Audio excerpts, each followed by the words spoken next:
Essa noite. Pai amado, te louvamos pela vida do nosso irmão. Pai, pedimos que teu Espírito, Senhor, venha tocar no seu coração, tocar nos seus lábios, tocar na sua mente, Senhor. Que a tua palavra seja pregada, Pai, de forma fluida, de forma inteligível, de forma clara, e alcance os nossos corações, Pai, provocando mudança em nós, Pai, provocando mudança nas nossas vidas. Deus, faz o Senhor nos converter um pouco mais a Ti por meio da Tua palavra pregada, Pai. Usa a vida do Jonatas, Senhor. Usa ele poderosamente para a Tua glória e para o Teu louvor. Te bendizemos e Te exaltamos em nome de Jesus. Amém e amém. Boa noite, irmão.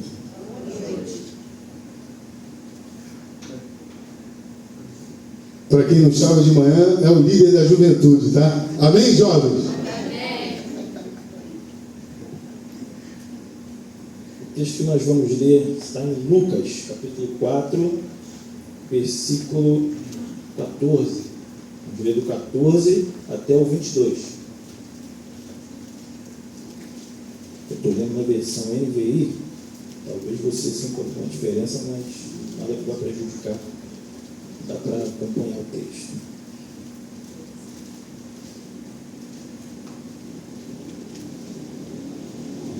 Lucas, capítulo 4, versículo 14 a 22. Todos acharam? Amém. Jesus voltou para a Galileia no poder do Espírito, e por toda aquela região se espalhou a sua fama. Ele ensinava nas sinagogas e todos o glorificavam. Ele foi a Nazaré, onde havia sido criado, e no dia de sábado entrou na sinagoga, como era o seu costume. Ele levantou-se para ler.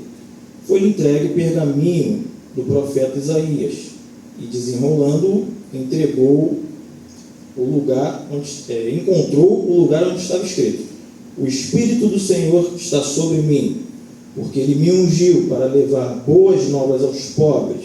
Ele me enviou para proclamar liberdade aos presos e recuperação da vista aos cegos, para libertar os oprimidos e proclamar o ano do favor do Senhor. Então, fechou o livro, devolveu-o ao assistente e sentou-se.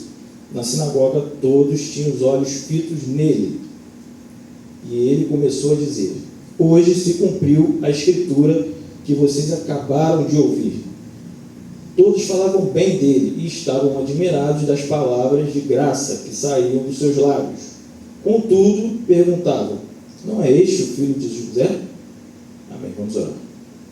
Deus e Pai, te pedimos, Senhor, que através do Teu Espírito Santo, o Senhor nos guie na meditação, na compreensão e aplicação da Tua palavra, na minha vida e na vida dos meus irmãos. Em nome de Jesus. Amém. Vocês podem sentar. Vou purificar a garganta aqui.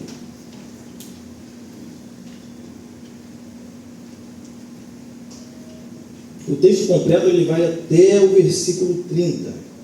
Ele fala da rejeição de Jesus. Ele se divide em duas partes. A primeira parte vai do verso 14 até o 21. Algumas versões tem uma diferençazinha, mas é basicamente a mesma coisa. É a revelação de Jesus, a revelação que ele faz na sinagoga. E a segunda parte vai do versículo 22 ao 30, que é a rejeição em si. Mas a gente vai focar especificamente nessa primeira parte do episódio, porque ela traz duas informações muito importantes. Que informações são essas? Primeiro, a missão de Jesus. Qual o objetivo? Para que ele veio aqui? Segundo, para quem ele veio? Qual é o público-alvo de Jesus? E no final nós vamos ver como que isso impacta a nossa vida. Então, agora vamos ao que interessa. Nós vamos fazer uma leitura atenta do versículo 18 e 19, dando uma ênfase nas ações de Jesus. Vamos lá? Acompanhe comigo. O Espírito do Senhor está sobre mim, porque Ele me ungiu para levar boas novas aos pobres, e me enviou para proclamar liberdade aos presos e recuperação da vista aos cegos, para libertar os oprimidos e proclamar o ano do favor do Senhor. Só para contextualizar aqui o texto, esse texto de Isaías 61, tinha sido escrito mais ou menos 530, 550 anos antes de Jesus ler isso. Foi quando o povo tinha voltado do cativeiro da Babilônia e eles estavam angustiados, estavam desolados, porque voltaram a chegar para sua terra estava toda destruída. E Isaías, movido pelo Espírito de Deus, escreveu esse texto, dizendo quando o Messias viria, quando o Messias viesse, ele faria isso e aquilo, e aquilo encheu o coração dos judeus de esperança. Aquilo gerou uma grande expectativa no coração daquele povo. Eles estavam esperando por esse libertador há mais de 500 anos. Então, geração após geração, aguardando esse libertador. E quando Jesus chega, ele entra na sinagoga, abre o pergaminho, encontra o lugar e simplesmente ele lê aquilo. E o povo, ele diz que hoje se cumpriu essa profecia, ou seja, a espera acabou. E o povo ficou assim meio... Então ele vem e diz para que ele veio. Esse é o nosso primeiro ponto. Missão de Jesus. Qual era o propósito, qual era o objetivo de Jesus? O texto deixa claro qual é o propósito da primeira vinda de Jesus. Primeiro, trazer as boas novas. Que boas novas são essas? São as boas notícias do Evangelho. Às vezes a gente fica sobrecarregado com más notícias o tempo inteiro, porque boa notícia não vende. Boa notícia não vende. O que vende é má notícia, é desgraça. E a gente esquece das boas notícias do Evangelho. E o significado prático da palavra Evangelho vem do grego. Eu não vou tentar pronunciar aqui, senão você vai rir de mim. Mas o significado prático do termo Evangelho significa mensagem de salvação, mensagem de justificação, perdão de pecados e reconciliação do homem com Deus. Ele oferece justificação, santificação e posteriormente glorificação. Para quem tem fome, em João capítulo 6, não precisa abrir não, ele diz: eu sou o pão vivo que desceu do céu. Para quem tem sede, ele diz: eu sou a água da vida. Se você beber da água que eu te der, nunca mais tornará a ter sede. Foi o que ele disse para a samaritana no poço de Jacó em Siquém. Segundo, ele veio proclamar liberdade. Aqui eu peguei o significado da palavra proclamar. Ela por si só ela já tem peso. E o significado da palavra proclamar é anunciar um fato de forma pública, oficial e solene. Então não é simplesmente chegar e falar, mas é fazer uma declaração em voz alta, para que todos conheçam. E esse ato de proclamar, ele tem algumas características. Quais são as características desse ato? Ele é público, dirigido a todos. Ele é oficial, é feito por uma autoridade ou alguém que tenha legitimidade para isso. É firme, ele expressa uma decisão definitiva e incontestável. Quando Jesus diz que veio proclamar liberdade, ele está dizendo o seguinte: eu vim te libertar de forma pública, para que o céu ouça, para que o inferno ouça, para que a terra, debaixo da terra, no mundo espiritual, no mundo físico, que todos ouçam, de forma pública. Amém. Ele está dizendo, é definitivo e incontestável. Não tem para onde ir. Ele diz: eu vim para isso, proclamar liberdade. Ele veio para libertar da escravidão do pecado, dos fardos pesados colocados por homens, que não foi Deus que colocou. A liberdade que ele oferece é verdadeira. João 8:36 diz: se o Filho, pois, vos libertar, verdadeiramente sereis livres.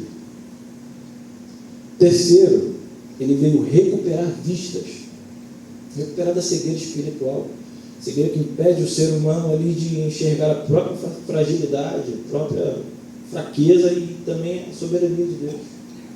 O ser humano cego, ele não vê que ele é fraco, ele não vê que ele consegue, ele acha que pode, mas não pode. Ele curou os cegos fisicamente, curou, mas aqui o sentido era o contexto. Ele fala de uma cegueira espiritual. Quarto, proclamar o ano aceitável do Senhor, o ano do favor do Senhor, o ano da graça do Senhor. Aqui é interessante, ele faz uma referência ao ano do jubileu, em Levítico 25. A gente não vai ler porque ele é muito grande, tem muitos detalhes, mas eu vou dar uma resumida. A cada 50 anos em Israel era proclamado o ano do jubileu. O que acontecia no ano do jubileu? Tinha libertação de escravos, tinha perdão de dívida, tinha retorno de propriedades. Esse retorno de propriedades funcionava o seguinte: se você perdesse, tivesse que vender sua casa por causa de dívidas, você, no ano do jubileu, essa sua propriedade ela voltava para você. Se você não tivesse recurso para recomprá-la antes do ano do jubileu, quando chegasse o ano do jubileu, automaticamente ela voltava para você. Por exemplo, imagina que você tem uma dívida impagável, uma dívida que virou bola de neve. O juiz vai lá, determina uma execução fiscal, vai lá e tem que tomar sua casa. Então você vende sua casa, aí você vai morar de favor, mora com parentes, mora com amigos, sofre todo tipo de humilhação que você possa imaginar. Morar de favor não deve ser fácil.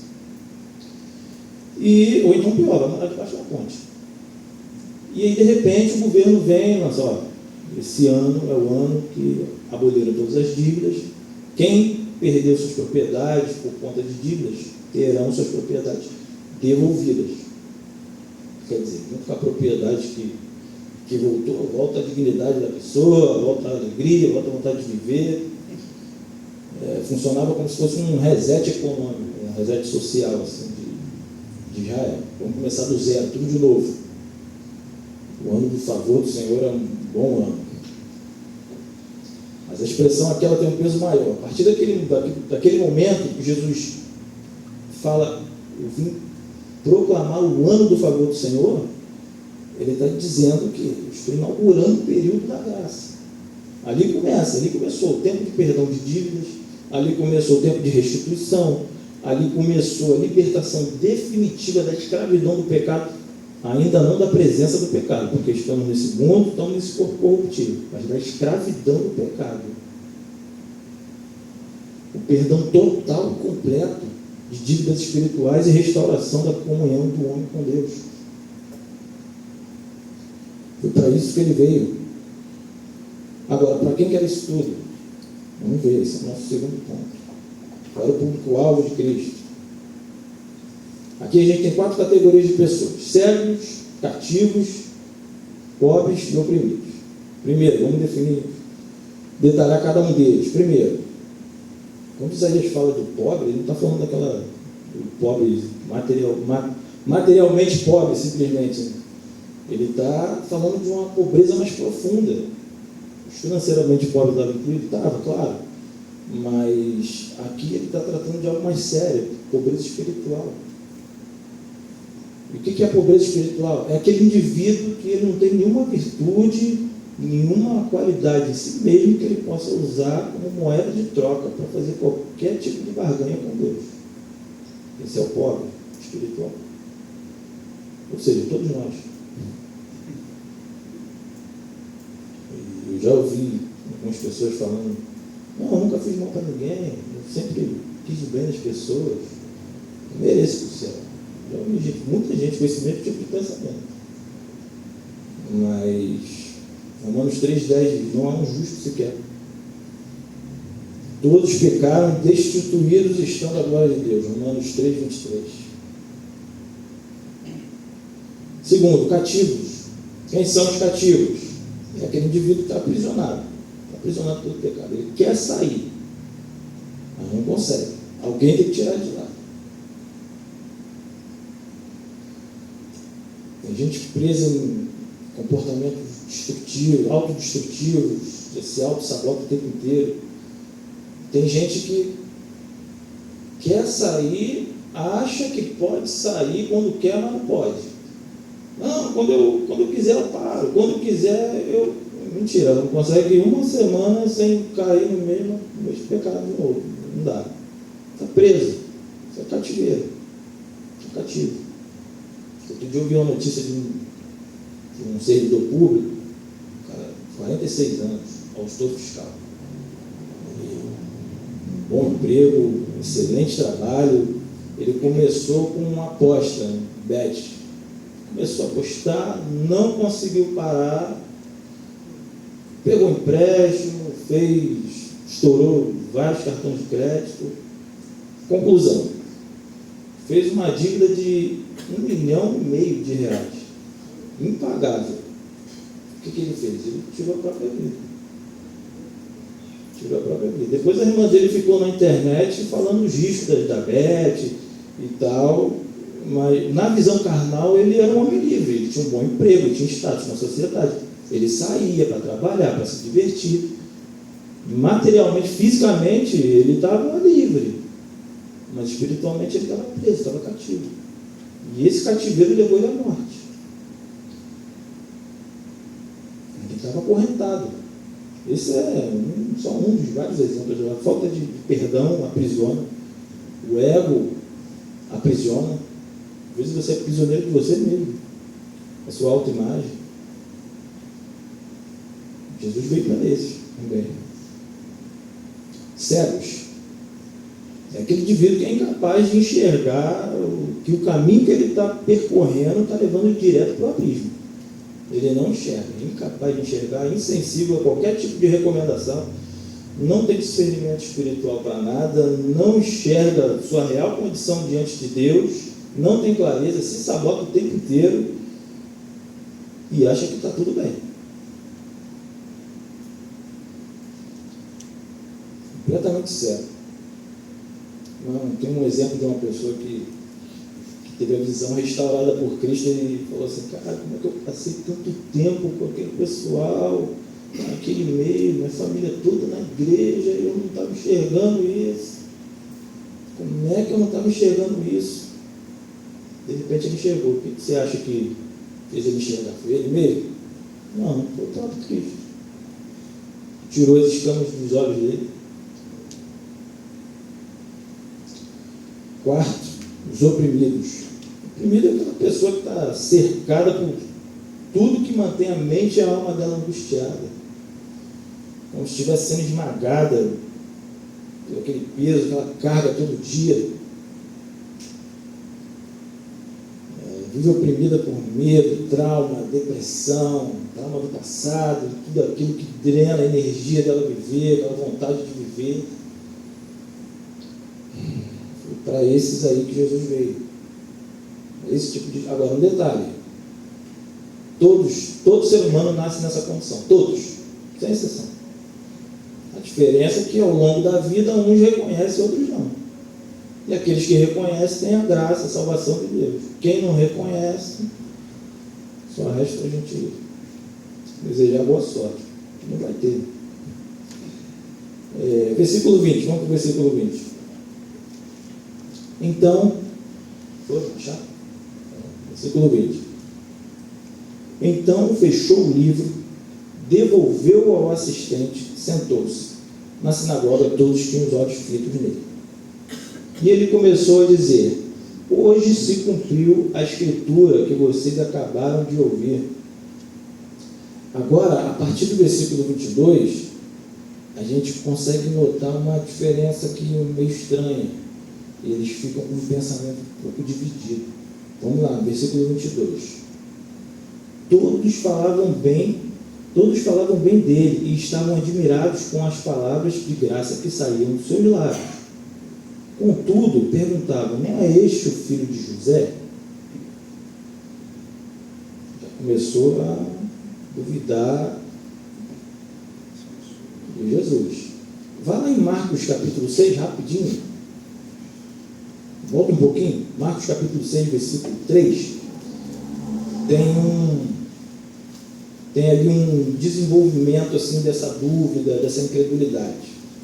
Vamos ver o que está escrito. Marcos capítulo 6, versículo 3. Acharam? Eles perguntaram: não é este o carpinteiro, filho de Maria, irmão de Tiago, José, Judas e Simão? Não estão aqui conosco as suas irmãs? E encontraram nele pedra de tropeço. Agora você pode voltar para Lucas. Agora, os mesmos que estavam admirados com as palavras de graça que saía da boca dele, agora eles estavam incrédulos.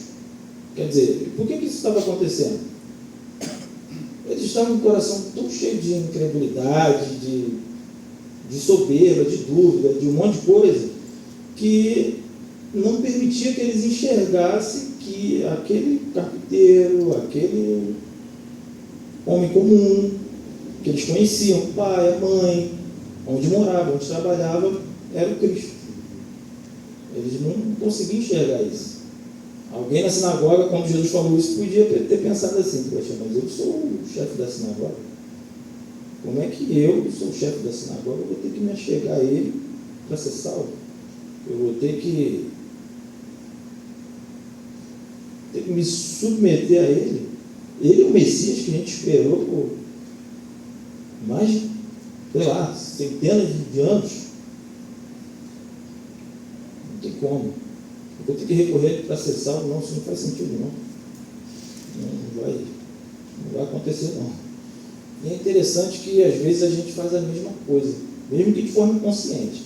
A gente vem para a igreja, louva, se sente abençoado, a gente se sente abençoado com o louvor, se sente abençoado com a palavra, levanta a mão, aleluia. Mas aí quando a gente é colocado à prova, vem uns pensamentos estranhos. Será que eu estou seguro em lançar minha ansiedade ao Senhor? Será que Ele vai cuidar de mim? Será que se eu me submeter debaixo da poderosa mão dEle e lançar minha ansiedade sobre Ele, Ele vai cuidar de tudo mesmo? Não sei. Será que Ele vai curar minha depressão? Não sei. Alguém pode dizer: não, eu já vivi muito, eu tenho mais de 50 anos, eu tenho mais de 60 anos e as coisas não funcionam assim, não. O que é 60 anos para o Pai da eternidade? Não, eu tenho muita experiência, quer dizer, soberbo. A gente acha igualzinho aqueles nazarenos, aqueles galileus.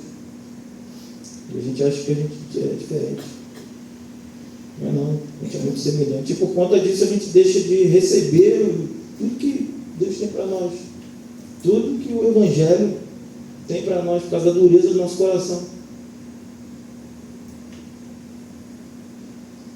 O ego e a soberba daqueles galileus era tão grande, só agora indo para o outro lado, que em determinado momento os ânimos se exaltaram na sinagoga e eles decidiram jogar Jesus no precipício. Foi isso que eles decidiram. Depois, se você quiser ver mais depois, lá na frente, versículo 30, tipo assim: não, nós não precisamos de você. Ou melhor, nós vamos matar você. Essa foi a decisão que eles tomaram. Mas como vocês sabem, eles não conseguiram. Jesus se evadiu, se ocultou no meio deles e saiu fora. E para concluir, para encerrar, a maior barreira para nós recebermos o favor de Deus é a nossa incredulidade. Às vezes, o nosso orgulho, a gente se apoia no nosso próprio conhecimento, achando que o nosso tempo de vida aqui nessa terra, nosso estudo com um montão de coisa, é alguma coisa. Os moradores de Nazaré, eles estavam diante do próprio Deus, diante do próprio Cristo, mas eles os olharam com desdém, olharam para Jesus com desdém, com arrogância. Eles disseram: esse filho de José? Eu conheço teu pai, conheço tua mãe, sei onde você mora, sei com quem você trabalha, com quem você trabalha. Acho que você não vai fazer nada por mim, não. Desdenharam de Cristo, perderam a oportunidade de ter a vida transformada. A proposta do Evangelho é maravilhosa, mas ela exige uma postura nossa, que é admitir nossa pobreza espiritual, reconhecer nossa cegueira espiritual e reconhecer nosso cativeiro e opressão espiritual. Depois de entender a nossa condição caída e que não conseguimos nos achegar diante de Deus, ou nos achegar à salvação por conta própria, entregar essa tarefa para Cristo é uma decisão inteligente. Amém. Vamos orar. Senhor, te agradecemos, ó Deus, pela meditação da tua palavra. Que cada um saia daqui, ó Deus, esta noite, reconhecendo, ó Deus, que somos carentes da tua graça. Precisamos do teu poder, ó Deus. Precisamos, Senhor, do teu amor por nós. Em nome de Jesus, toma a vida dos meus irmãos nas tuas mãos. Toma, Pai, a minha vida nas tuas mãos. Que cada um entenda, Deus, que dependemos única e exclusivamente de Ti. Não conseguimos fazer nada por esforço próprio, com a força do nosso braço. Te pedimos a Deus que o Senhor venha abrir nossas mentes. Em nome de Jesus, ó Deus. É que eu te peço e te agradeço. Amém, Jesus.